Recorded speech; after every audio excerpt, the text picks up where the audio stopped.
Dragon अपनी नापाक हरकतों से बाज नहीं आ रहा है और किसी न किसी तरह से बार बार भारत में घुसपैठ करने की कोशिश कर रहा है। चीन की इन हरकतों से सभी चिंतित हैं, लेकिन हैरानी की बात है कि मोदी सरकार इस मामले पर चुप्पी साधे बैठी हुई है।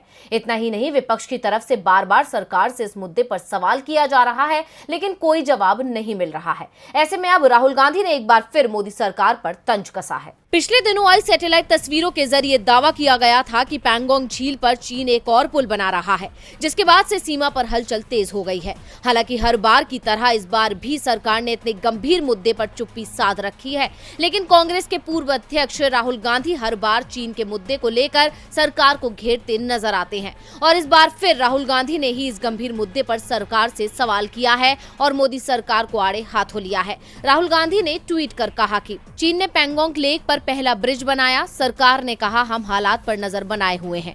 चीन ने पैंगोंग पर दूसरा ब्रिज बनाया, सरकार ने कहा हम नजर बनाए हुए हैं। भारत की राष्ट्रीय सुरक्षा और क्षेत्रीय संप्रभुता के साथ समझौता नहीं किया जा सकता है।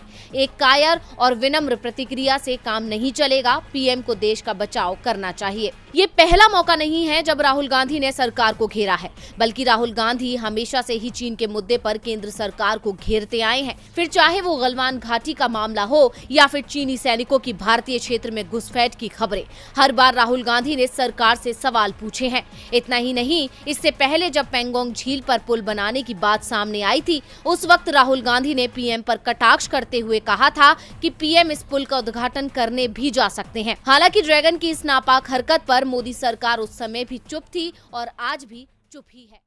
गुजरात में इस वक्त सियासी हलचल तेज है। विधानसभा चुनाव से ऐन पहले हार्दिक पटेल के इस्तीफे ने कई सवाल खड़े कर दिए हैं। हार्दिक को लेकर अब बयान का दौर भी चल पड़ा है, लेकिन हार्दिक ने जिस तरह से कांग्रेस नेतृत्व से लेकर राज्य इकाई पर गंभीर आरोप लगाए हैं, अब उनको लेकर जिग्नेश मेवानी ने हार्दिक पर पलटवार किया है। तो क्या कहा जिग्नेश ने, देखते हैं ये रिपोर्ट। गुजरात में विधानसभा चुनाव में 6 महीने का वक्त रह गया है, लेकिन उससे पहले राजनीतिक सरगर्मियों ने प्रदेश का पारा और चढ़ा दिया है। बुधवार को कांग्रेस कार्यकारी अध्यक्ष हार्दिक पटेल के इस्तीफे के बाद सियासी हलचल तेज है, लेकिन हार्दिक ने इस्तीफे के बाद जिस तरह से कांग्रेस के आला नेतृत्व पर सवाल खड़े किए हैं, उसे लेकर वो खुद ही घिरते दिख रहे हैं।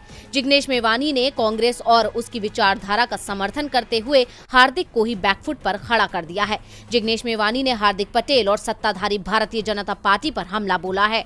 उन्होंने कहा है कि पाटीदार समाज को सरकार ने ऐसे ही आरक्षण नहीं दे दिया, पाटीदार आरक्षण के लिए आंदोलन करना पड़ा, इसके लिए 14 पाटीदार युवाओं की जान गई थी। हार्दिक पटेल आइडियोलॉजिकली समझौता कर रहे हैं। हार्दिक के खिलाफ 32 मामले दर्ज हैं। अगर सरकार हार्दिक पटेल के कहने पर पाटीदार आंदोलन के दौरान दर्ज केस वापस ले रही है, तो दलित आंदोलन के दौरान दर्ज केस भी वापस लिए जाने चाहिए। जिग्नेश ने हार्दिक के इस्तीफे पर यह साफ कर दिया है कि हार्दिक जेल जाने से डर गए थे, इसलिए उन्होंने अपनी आइडियोलॉजी से समझौता कर लिया है। हार्दिक के बीजेपी से समझौते के बाद ही उनके खिलाफ दर्ज मामले वापस लिए जा रहे हैं। हार्दिक के मामले में तो ये हो रहा है, लेकिन दूसरे राजनीतिक मामलों में बीजेपी सरकार राहत देने को तैयार नहीं है। जो बीजेपी के साथ समझौता कर रहा है, उसके ऊपर से ही केस हटाए जा रहे हैं। जिग्नेश मेवानी ने कहा कि बीजेपी देश में हिंदू मुस्लिम को बांटने का काम कर रही है, तो वहीं कांग्रेस बेरोजगारी और महंगाई जैसे मुद्दों को उठाकर देश को जोड़ने का